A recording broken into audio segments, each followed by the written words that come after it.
हम आपके लिए लेके आए हैं 1 कप मेथी और 2 उबले आलू से यह नाश्ता हम बनाएंगे। और ये बहुत ही ज़्यादा क्रिस्पी नाश्ता बनकर यहाँ पर तैयार होगा और बच्चों के टिफ़िन बॉक्स में भी ये नाश्ता बनाकर आप डाल सकते हो। यह हमने ले लिया है 1.5 कप जितना ही गेहूं का आटा। इस गेहूं के आटे में मैं डाल रही हूँ 2 चम्मच भरकर बेसन। बेसन डालने से इस नाश्ते में बहुत ही अच्छा टेस्ट आएगा। आधा चम्मच ही इसमें मैं डाल रही हूँ अजवाइन और आधा चम्मच जितना ही हम इसमें डाल देंगे नमक। नमक आप अपने टेस्ट के हिसाब से डालें। और 2 चम्मच जितने ही यहाँ मैं डाल रही हूँ सफ़ेद तिल। आधा चम्मच ही इसमें हम डालेंगे रेड चिली फ्लेक्स और 1 टेबल स्पून जितना ही इसमें डाल दिया मैंने तेल। और साथ ही इसके हम डाल रहे हैं हरा धनिया। या मैंने ले ली है 1 कटोरी भरकर मेथी। मेथी को ये बड़े डंठल सारे मैंने निकाल लिए थे और मेथी को धोने के बाद मैंने यहाँ पर बारीक बारीक से मेथी को कट कर लिया था। अब इस सारे मिक्सर को हम अच्छे से पहले मिक्स कर लेते हैं। यह हमने सारे मिक्सर को अच्छे से मिक्स कर लिया है और यहाँ पर मोयन भी अच्छे से लग गया है। अब थोड़ा थोड़ा पानी डालकर एक टाइट आटा हम यहाँ पर लगाएंगे। आटा हमें यहाँ पर टाइट ही लगाना है क्योंकि इसमें हमने मेथी डाली है।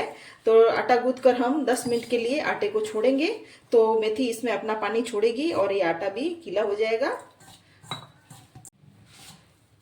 यहाँ हमने ये आटा लगा लिया है और आटे के ऊपर ही हम लगाएंगे तेल। और तेल को हम आटे पर इस तरह से लगा लेते हैं। लगाने के बाद ढक्कन लगाकर 10 मिनट के लिए इस आटे को हम छोड़ देते हैं। आटा सेट हो रहा है तब तक दूसरी तैयारी कर लेते हैं। यहाँ हमें एक पैन ले लेना है और इसमें मैंने डाल दिया है 1 टेबल स्पून जितना ही तेल। तेल गर्म होने पर 1/4 चम्मच जितना ही इसमें हम डालेंगे हींग और आधा चम्मच ही इसमें हम डालेंगे जीरा और आधा चम्मच ही इसमें हम डालेंगे सरसों और आधा चम्मच ही इसमें हम डालेंगे सौंफ। इन सारे मसालों को हम अब चटकने देते हैं। अब इसमें मैं डाल दूंगी एक कटी हुई हरी मिर्च। साथ ही इसमें हम डालेंगे थोड़े से मटर। इन सारे मसालों को हम तेल में भून लेते हैं। इन मसालों को मैंने 1 मिनट के लिए एकदम लो आंच में भून लिया है जिससे कि मटर सॉफ्ट हो जाए और हरी मिर्च भी अच्छे से इसमें पक जाए। अब इसमें हम डालेंगे आलू। या मैंने 3 मीडियम साइज के आलू को उबाल कर या मैशर से मैश कर लिए थे। अब इनमें हम कुछ सूखे मसाले डालेंगे। 2/4 चम्मच जितना ही हम इसमें डाल रहे हैं हल्दी का पाउडर और आधा चम्मच ही इसमें हम डालेंगे धनिया, पिसा हुआ धनिया का पाउडर और आधा चम्मच ही इसमें हम डालेंगे लाल मिर्ची का पाउडर और स्वाद के अनुसार ही इसमें हम डाल देंगे नमक। या मैं 1 चम्मच जितना ही इसमें नमक डाल रही हूँ और 2/4 चम्मच जितना ही हम इसमें डालेंगे गरम मसाला। और चटपटे टेस्ट के लिए या मैं डाल रही हूँ आधा चम्मच ही चाट मसाला। अब इनमें हम डाल देंगे हरा धनिया और इन सारे मसालों को हम लो फ्लेम में ही मिक्स करेंगे। आलू के मसाले को हमने 2 मिनट के लिए भून लिया था और अब हम गैस को बंद कर लेंगे और इस मसाले को हम ठंडा होने देते हैं।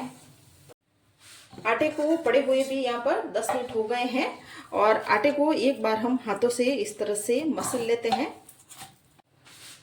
आटे को हमने यहाँ पे ले लिया है और इस तरह से आटे को दबाकर हम लंबा कर लेते हैं दोनों तरफ से। इस तरह से एक बड़ा सा रोल बना लेते हैं और इसके ऊपर रख लेते हैं और ऐसे घुमा लेते हैं जिससे कि रोल ये एकदम से ऐसे गोल हो जाए। बस इस तरह से। अब यहाँ पर हम चाकू ले लेंगे और चाकू लेने के बाद आटे के इस तरह से हम छोटे छोटे पीस में आटे को कट कर लेते हैं। यह हमने ये सारे पीस को यहाँ पर कट कर लिया था तो इन सारे पीस को हम एक बाउल में निकाल देते हैं इस तरह से अलग अलग करके। यह हमने एक ये लोई ले ली है और लोई को हम गोल गोल कर लेते हैं। और यहाँ पर ये एक छोटी सी लोई ली, हम पूरी बेलते हैं लोई लेते हैं ना, बस वैसी ही लोई ले ली है मैंने। अब इस लोई को हम बेल देते हैं। ये चिपक रही है तो इसके दोनों तरफ ही हम लगाएंगे सूखा आटा इस तरह से और इसे बेल देते हैं। या मैंने लोई को इस तरह से बेल लिया है पूरी बेलते हैं उससे भी इतना बड़ा हमें यहाँ पर बेल लेना है। और इसके ऊपर ही हम डालेंगे मसाला। यहाँ मैंने 2 चम्मच भरकर यहाँ मसाला डाला है और इस मसाले को हम इस तरह से फैला लेते हैं। अब इस रोटी के चारों तरफ हम लगाएंगे पानी। पानी लगाकर इस रोटी को हम जब गोल करेंगे तो ये अच्छे से चिपक जाएगी, और फ्राई करेंगे तो फ्राई करते टाइम भी ये खुलेगी नहीं। बस इस तरह से चारों तरफ हमने पानी लगा लिया है। अब यहाँ पर हम इस तरह से आटा उठाएंगे और इस तरह से फोल्ड करेंगे इस तरफ से, और इस तरफ से भी हम ये आटा उठाएंगे, रोटी उठाएंगे और इस तरह से फोल्ड करेंगे, और पीछे से भी यहाँ हम उठाएंगे और इस तरह फोल्ड करेंगे। और बस इसी तरह से हम हाथ से चिपकाते जाएंगे और इसका एक रोल इस तरह से बनाते जाएंगे, इस तरह से घुमाते जाएंगे। यहाँ हमने पानी लगा ही रखा है तो ये वापस ऐसे चिपक जाएगा, और हाथ से एक बार ऐसे गोल घुमाएंगे। ये हमारा एक पीस बनकर यहाँ पर तैयार हो गया है। मैं आपको एक और पीस यहाँ पर बनाकर बताऊंगी। इस लोई को हम रोल कर लेते हैं और इसके ऊपर ही हम लगाएंगे सूखा आटा वापस से दोनों तरफ, और पूड़ी से भी बड़ा इसको भी हम बेल लेते हैं। या हमें पतला ही बेलना है, ज़्यादा मोटा यहाँ पर हमें नहीं बेलना है। या हमने पूरी से भी बड़ा इसको भी हमने बेल लिया है, और इसके ऊपर भी हम डालेंगे 2 चम्मच जितना ही मसाला, और मसाले को हम यहाँ पर इस तरह से कर लेंगे। अब इस पर भी हम किनारों के चारों तरफ पानी लगाएंगे।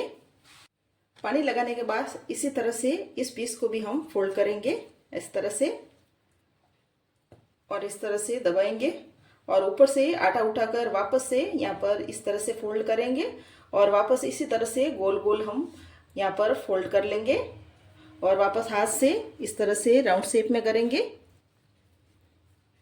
यहाँ पर ये दूसरा पीस भी बनकर हमने तैयार कर लिया है। बस इसी तरह से हम सारे पीस बनाकर तैयार कर लेंगे। ये हमने सारे रोल्स बना लिए हैं। अब इनको हम फ्राई कर लेते हैं। तेल को यहाँ हमें अच्छा गर्म कर लेना है। अब एक एक करके इन रोल्स को हम डालेंगे। तेल अच्छा गर्म होने के बाद गैस को यहाँ मैंने एकदम लो आंच में कर दिया है। अब इन रोल्स को हम एक बार पलट लेते हैं। ये नीचे से हल्के हल्के से फ्राई होने लगे हैं। इन रोल्स को हमें लो आंच में ही फ्राई करना है, जिससे कि रोल्स एकदम से ऐसे क्रिस्पी और अंदर तक खस्ता बनेंगे।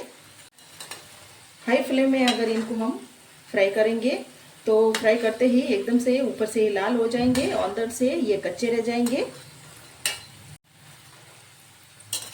3-4 बार इनको हम अलट पलट करते रहेंगे, जिससे कि ये अच्छे से फ्राई हो जाए।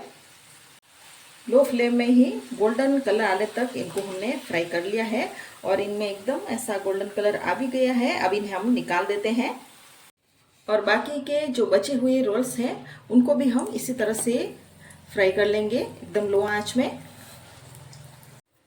यहाँ पर ये बहुत ही ज़्यादा टेस्टी और एकदम से ऐसा खस्ता नाश्ता बनकर तैयार हुआ है। इस नाश्ते को बनाकर आप बच्चों के टिफ़िन बॉक्स में भी डाल सकते हो, और आप भी इस नाश्ते को बनाकर ज़रूर ट्राई करें। और रेसिपी अच्छी लगे तो मेरे चैनल को ज़रूर सब्सक्राइब करके हमें सपोर्ट करें।